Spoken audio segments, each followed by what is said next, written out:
This story is titled, Divorcing My Wife After She Admitted to an Affair.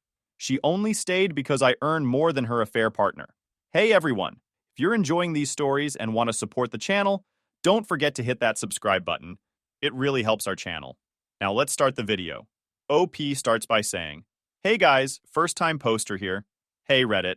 I never thought I'd be here typing all this out, but life has a way of pulling the rug out from under you, huh? I'm a 46-year-old guy, married for 19 years to my wife, who's 48. We have 2 kids, and while life wasn't perfect, I thought we were doing okay, at least until recently. Now, I don't even know anymore. So, here's the thing. A couple of weeks ago, my wife had a girls' night out with her best friend Sarah. These nights weren't unusual. She's been doing them every now and then for years, and I never questioned it. I trusted her. Stupid me, right? She left around 7 p.m., saying she wouldn't be too late, but she didn't come home until 3 a.m. That was already a red flag. She stumbled in, not drunk, but definitely off. Like, emotionally. Her face was blotchy like she'd been crying. She sat me down and just started talking. She told me Sarah had set her up on a blind date that night. A blind date. My wife? The woman I've been married to for almost 2 decades. The mother of my kids. She explained that Sarah thought it would be fun and that it wasn't serious. I just sat there, trying to process the words coming out of her mouth. She swore up and down that nothing happened. She said the guy was someone Sarah had slept with recently, and she felt it was wrong the moment she agreed to it. She said she just went to meet him, but didn't do anything. Then came the tears. Full-on waterworks. She begged me to forgive her, saying she made a mistake and that she wanted to fix things. I wanted to believe her. I really did. But something didn't sit right. The whole story just felt off. Why would Sarah randomly set her up if she hadn't given her a reason to? I mean, what kind of friend does that unless they've been told it's okay? And why would my wife even agree to it in the first place? Then she made a comment that just hit me in the gut. She said the guy worked at a sawmill but didn't make much money, and that's why she realized I was the better option. It wasn't even about me as a person. It was about my paycheck. I couldn't believe what I was hearing. I just stared at her. My mind was racing. It wasn't just that she went on this date. It was that she'd actively considered replacing me, shopping for a better deal, so to speak. I didn't blow up or yell. I didn't throw things or demand answers. I just went numb.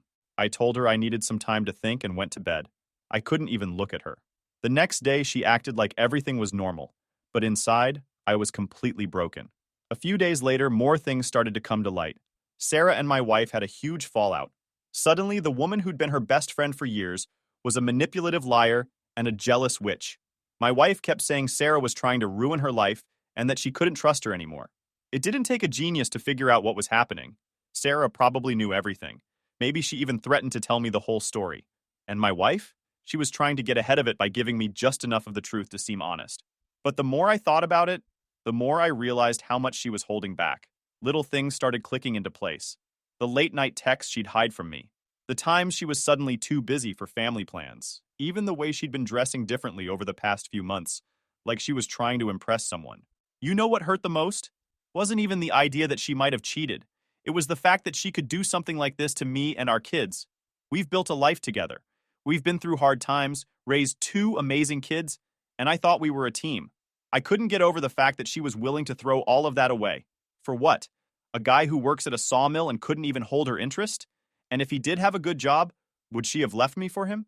I don't know if she thought confessing would fix things, or if she was just trying to control the narrative. Either way, it backfired. She didn't give me closure or clarity. She just made me question everything about our marriage and who she really is. So now I'm here. I haven't confronted her again yet because I need to be smart about this. I've started getting my financials in order.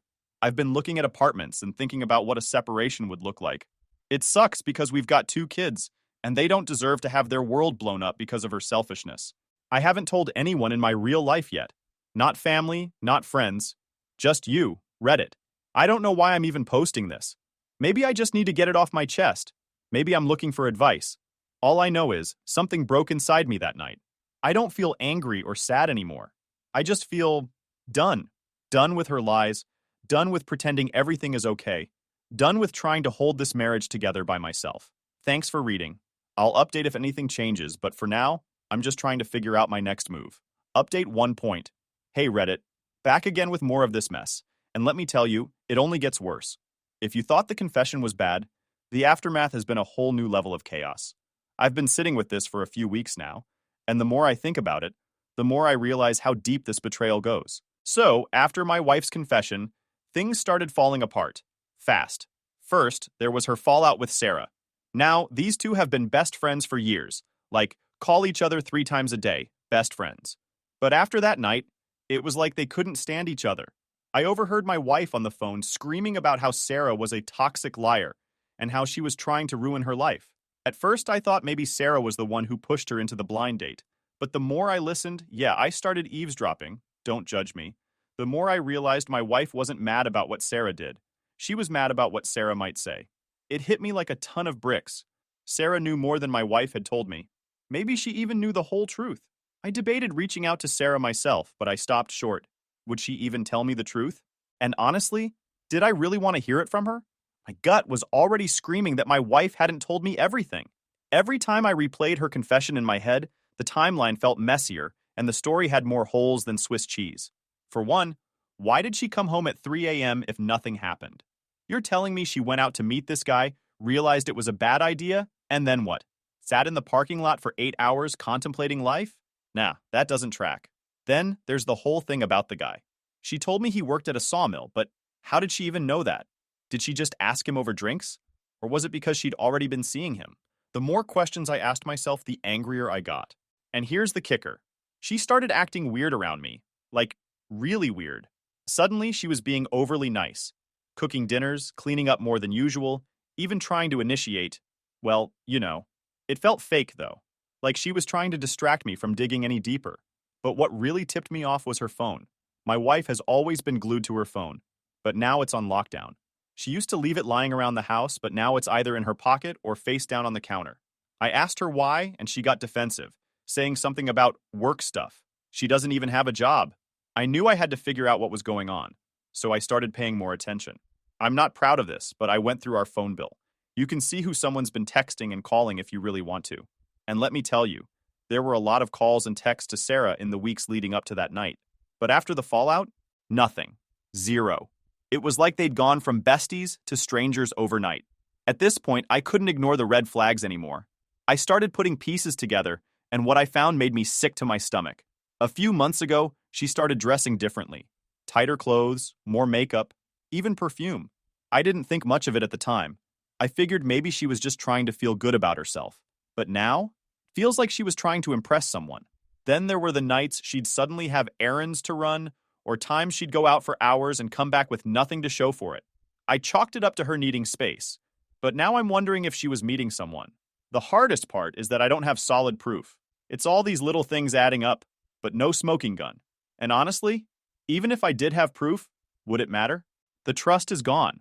Every time I look at her now, I feel like I'm staring at a stranger. Meanwhile, she keeps trying to act like everything's fine. She's talking about planning a family trip for the holidays and asking me to sit down and watch TV with her like we're some happy couple. It's surreal. I've started pulling away, and I think she notices. I'm not as chatty as I used to be. I don't initiate conversations or touch her anymore. I moved into the guest room, and she hasn't even asked me why. Maybe she knows. Maybe she's just hoping I won't follow through with leaving.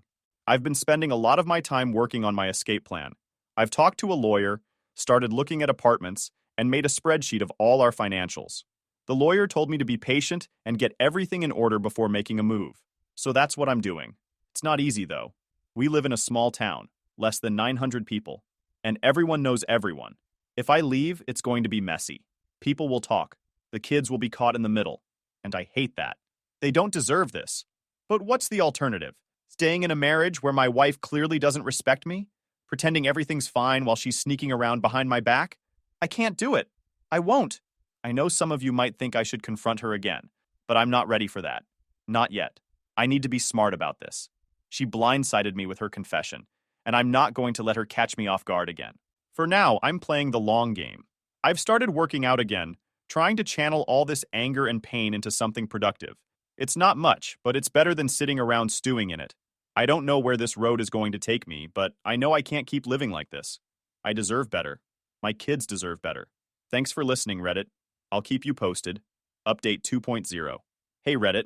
I'm back, and things have somehow managed to get even more complicated.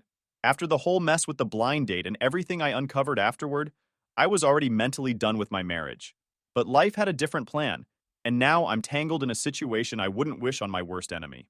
A couple of weeks ago, my wife got hit with some rough medical news. She's been dealing with asthma-like symptoms for a while now, but I didn't think much of it because she's always had health issues. Turns out it's not just asthma. It's something called eosinophilic asthma. Apparently, it's an autoimmune disorder where her white blood cells attack her lungs. The doctor said it can lead to scarring and other serious issues if it's not treated. Here's the kicker. The treatment is insanely expensive. There's only one medication on the market that can manage her condition. And even with insurance, the copay is $13,000. Yeah, you read that right.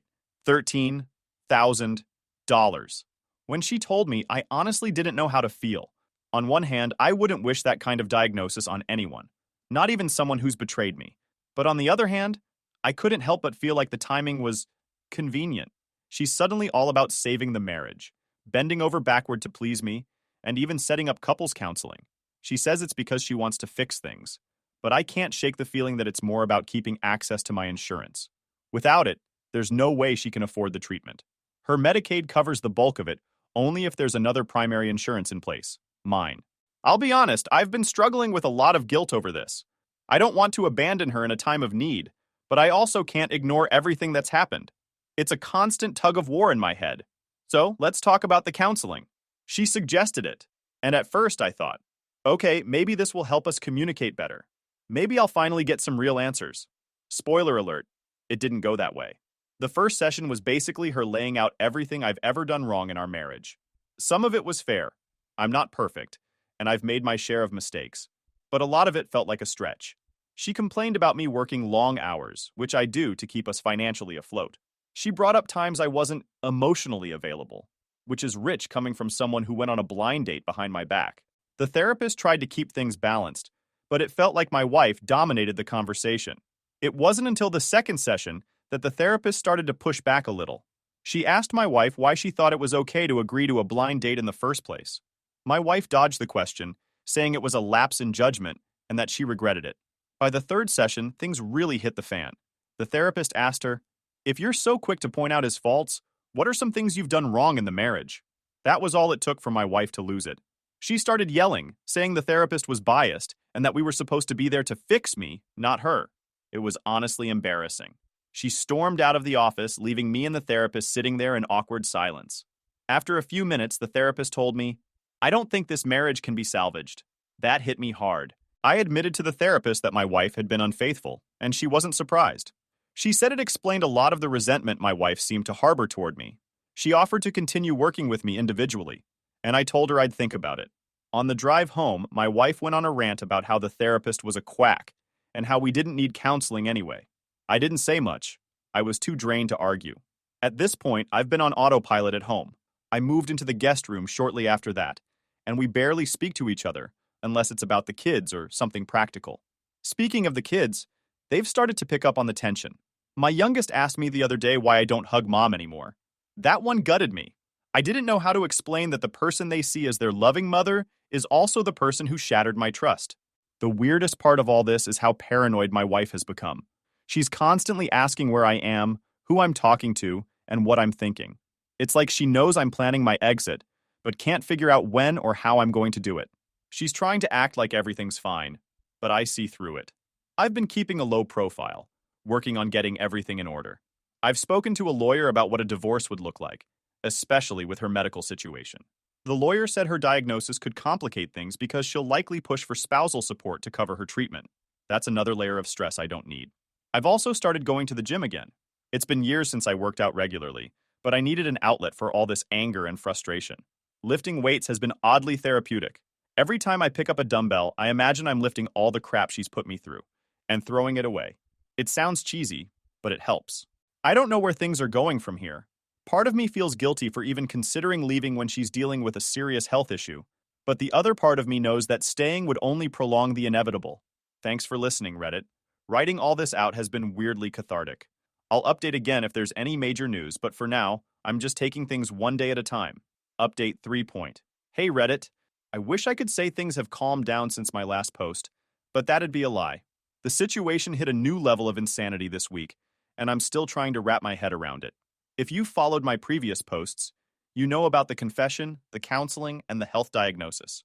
What I didn't expect was to get confirmation of her infidelity in the most public and humiliating way possible. It all started at the local grocery store. Now, I live in a small town with fewer than 900 people. Everyone knows everyone, and rumors spread faster than wildfire. I was running errands, minding my business, when I noticed my wife at the other end of the aisle. I almost turned and left because I wasn't in the mood for small talk or forced smiles, but then I saw him.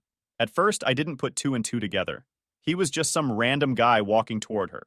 But as I got closer, something about the way he approached her felt off. He wasn't just saying hi. He had this confident, almost cocky demeanor, like he knew her well. Too well. I stayed back, pretending to browse the shelves while keeping them in my peripheral vision. My heart was pounding, but I didn't want to jump to conclusions. Then I heard him ask, "So, when can I see you again?" Are you kidding me? He was asking my wife out right there in the middle of the cereal aisle. She looked panicked. She glanced around, probably hoping I wasn't there to witness this train wreck. She told him no, but her tone wasn't exactly firm. It was more like she was trying to let him down gently, which pissed me off even more. I couldn't stay quiet. I walked up to them and asked, loud enough for anyone nearby to hear, "Is this the guy from your girls' night out?" The look on her face was pure terror. She stammered something about it not being what I thought. But the guy? He just froze. He looked me up and down, probably sizing me up, and then asked, "What's it to you?" Big mistake. Now, I'm not a violent person, but I'm not small either. I'm 6 feet 2 inches, 250 pounds, and I've been hitting the gym hard lately. This guy? He was maybe 5 feet 9 inches and 150 pounds soaking wet. I stepped closer and he backed up into the shelf. I didn't touch him, but my presence alone was enough to make him start stuttering. "I've been her husband for 19 years, I said, keeping my voice low but firm. "So yeah, it's a lot to me." He panicked. He started apologizing, saying he didn't know she was married. Then, without me even asking, he admitted they'd slept together. My wife tried to interrupt, crying and begging me to stop, but I wasn't done. I told him to get out of my sight and that if I ever saw him again, it wouldn't end well for him. He practically sprinted out of the store. My wife was sobbing by then, but I didn't care. I just looked at her and said, "Now I know everything I need to know." I left her there crying in the middle of the aisle and went home. I didn't even feel angry anymore, just numb. For weeks, I'd suspected she was lying about that night, but hearing it confirmed was like a punch to the gut. When she got home, she tried to explain, but I shut her down. I told her I wasn't interested in excuses or half-truths anymore. She admitted that she'd slept with him, but insisted it was a mistake, and that she regretted it immediately. Here's the thing. I might have been able to believe her if she'd come clean from the start, but the way she trickled the truth out over weeks, only confessing when she had no other choice, that killed any chance of reconciliation for me. Since that day, I've been walking around in a fog. I feel like I'm living someone else's life, like this can't possibly be my reality. I look at her and wonder how she could do this to me, to our family. It's like I don't even know who she is anymore. The kids have picked up on the tension, and it's breaking my heart. They don't understand why mom and dad barely speak to each other, or why dad doesn't sleep in the same room anymore. I've been putting on a happy face for their sake, but it's exhausting. To make matters worse, we've started running into this guy all over town. That's the downside of living in a place this small. You can't escape people. He avoids me like the plague, but my wife? She looks like she wants the ground to swallow her whole every time she sees him. At this point, I'm just waiting for the right moment to serve her divorce papers. I've been working with my lawyer to get everything lined up, and it's taking longer than I'd like, but I want to make sure everything is airtight. I don't want her to have any way to wiggle out of this. I've been spending a lot of time at the gym, trying to channel all this anger and pain into something productive. It's the only place where I feel like I have any control over my life right now. I've also started journaling, which is how I've been able to process some of these emotions. Writing it all down helps, but it doesn't erase the hurt. I don't know what the future holds, but I know I can't stay in this marriage. She's tried to apologize and make things right, but it's too little, too late. The damage is done, and there's no going back. Thanks for listening, Reddit. Your support has meant more to me than I can say. I'll update again when there's more to share. For now, I'm just taking it one day at a time. Update 4 point. Hey Reddit, I think this might be my last update for a while. A lot has happened since the grocery store encounter, and I've reached a point where I can't keep spinning my wheels emotionally. The more I think about everything, the clearer it becomes that I need to move forward with purpose. I've been quietly working behind the scenes, getting my plans together while trying to keep things steady for the kids. Let's start with the practical stuff. After the grocery store confrontation, I knew I needed to protect myself legally and financially. I've been in contact with one of the toughest divorce attorneys in the area, someone a friend recommended to me. She didn't sugarcoat anything, which I appreciated. The big issue is, of course, my wife's medical condition. Her diagnosis makes things complicated because the courts might look at me as her financial lifeline. My lawyer explained that even if I can argue that the marriage is over due to her infidelity, there's still a chance I'll be required to provide spousal support, especially since she hasn't worked in over 20 years. That stings, but I'd rather deal with it than stay trapped in this sham of a marriage. The insurance situation is another headache. Right now, her medication costs are covered because my work insurance is primary, and Medicaid kicks in as secondary. If I leave, that dynamic changes. Medicaid would still cover her, but she might face huge copays or have to fight to keep her coverage. I feel for her in that regard. I really do.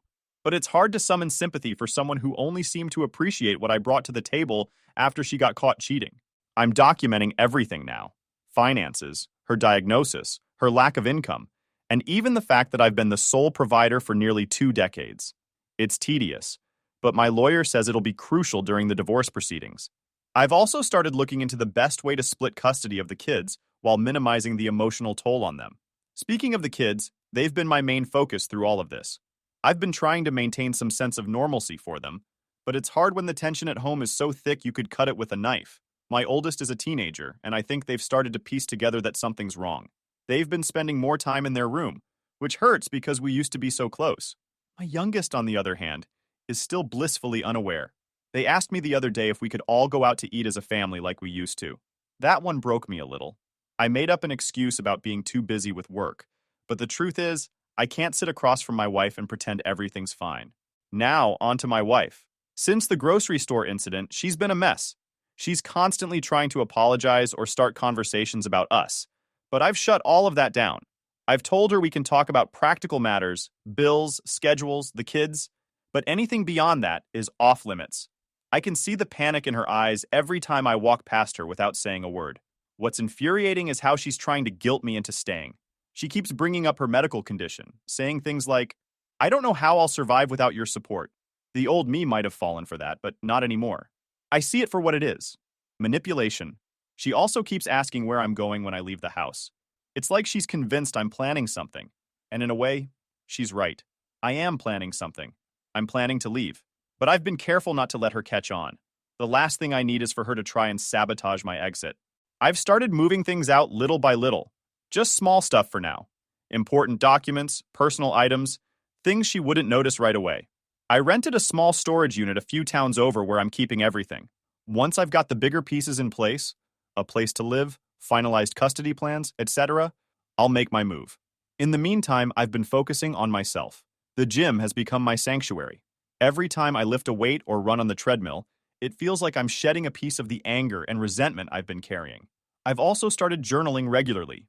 Writing everything down helps me organize my thoughts and process my emotions without spiraling. I'll admit, there's still a part of me that feels conflicted. Not about leaving, I'm 100% certain that's the right choice, but about how to do it in a way that's best for the kids. They didn't ask for any of this, and I hate that they're going to be caught in the middle.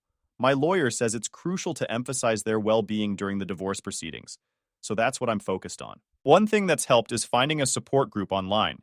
It's not the same as having someone in real life to talk to, but it's comforting to know I'm not alone in this. A lot of people in the group have been through similar situations, and their advice has been invaluable. Looking back, it's wild to think how much has changed in just a few months. I went from thinking I had a stable, loving marriage to realizing it was built on lies. But as painful as it's been, I've also learned a lot about myself. I've learned that I'm stronger than I thought, that I deserve better, and that it's never too late to start over. I don't know what the future holds, but I do know this. I'm done living for someone who doesn't value me. My kids deserve a dad who's happy and whole, not one who's stuck in a toxic situation, and I deserve a chance to rebuild my life on my terms. Thanks for sticking with me through this journey, Reddit. Writing all of this out has been a lifeline, and I truly appreciate everyone who's taken the time to comment or offer advice. I'll update again when the dust has settled, but for now, I'm focused on moving forward, one step at a time. Take care, and wish me luck. Final update. Hey Reddit, This will be my final update. A lot has happened since my last post, and I'm finally on the other side of everything. It's been a long, draining process, but I can finally say the divorce is final and I've moved out. First off, thank you to everyone who has followed along and offered advice, support, or just an ear to vent to. Writing these posts has been cathartic, and your responses helped me feel less alone during some of the darkest days of my life. Let me walk you through how everything went down, step by step. After the grocery store confrontation and months of silently planning, I filed for divorce. My lawyer advised me to stay calm and strategic, so I made sure I had all my documents in order: finances, proof of infidelity, and anything that could strengthen my case. The filing itself was straightforward, but serving the papers was intense. I waited until I knew she'd be home and then had her served in person. She was shocked. I think she really believed I'd never go through with it, especially after everything with her medical condition. Her initial reaction was to cry, big, dramatic tears about how she was sorry and couldn't survive without me. But when she realized I wasn't budging, she got angry. She accused me of abandoning her and the kids, which was laughable considering I was the one who kept everything afloat for 19 years. From there, things got messy. She contested the divorce at first, claiming she deserved spousal support and full custody of the kids. The spousal support argument was expected, given her health and lack of income, but the custody claim blindsided me. She's never been the primary caregiver. I've always been the one working overtime to make sure we had everything we needed. My lawyer was a rock star through all of this. She made it clear that I wasn't going to be bullied into an unfair settlement. In the end, we agreed to joint custody, with the kids splitting their time between us. I also agreed to pay spousal support for a limited period, enough to give her time to adjust to life on her own. Once the divorce was finalized, I started packing up my things. I'd already been quietly moving smaller items into a storage unit, but now it was time for the big stuff. It was surreal walking through the house we'd lived in for almost 2 decades, knowing I was leaving it behind. I found a small apartment in a nearby town, just far enough away to get some breathing room, but close enough to be there for the kids. It's not much, but it's mine, and that's what matters. The first night I spent there was a mix of emotions: relief, sadness, and a strange sense of freedom. I won't lie, moving out was harder than I expected, not because of her, but because of the memories. Every room in that house held a piece of my life: birthday parties, family dinners, Christmas mornings. It's tough to let go of that, even when you know it's for the best. If there's one thing I've learned through this process, it's that kids are incredibly resilient. I sat them down after the divorce was finalized and explained everything in age-appropriate terms. I made it clear that none of this was their fault and that both their mom and I loved them very much. The transition hasn't been easy, especially for my youngest. They've asked a lot of questions: why I don't live at home anymore, why mom cries so much, but I've tried to answer them as honestly as I can without dragging them into the drama. My oldest has been more understanding. I think they saw the cracks in our marriage long before I did. They've been my rock through this, even offering to help me move into my new place. We've settled into a routine now. The kids spend weekdays with their mom and weekends with me. It's not perfect, but it works for now. My goal is to make the most of the time I have with them, whether it's playing video games, cooking dinner together, or just talking about their day. As for her, she's still a mess. The reality of the divorce seems to have hit her hard. She's been texting me constantly, alternating between apologizing and accusing me of ruining her life. I've kept my responses short and focused only on matters related to the kids or finances. She's also been struggling with her health, which complicates things. Part of me feels guilty about leaving her in such a vulnerable position, but then I remember everything she put me through. I didn't end our marriage. She did, the moment she decided to betray my trust. She started seeing a therapist, which I think is a step in the right direction. I hope she can find some peace, not for my sake, but for the kids. They need a stable mom, and I'm rooting for her to become that. If you're reading this and going through something similar, my advice is simple: trust your instincts, seek help when you need it, and don't be afraid to walk away from something that's hurting you. It's not easy, but it's worth it. Thanks for sticking with me, Reddit. This community has been a lifeline, and I'll always be grateful for that. Take care of yourselves, and remember, it's never too late to start over.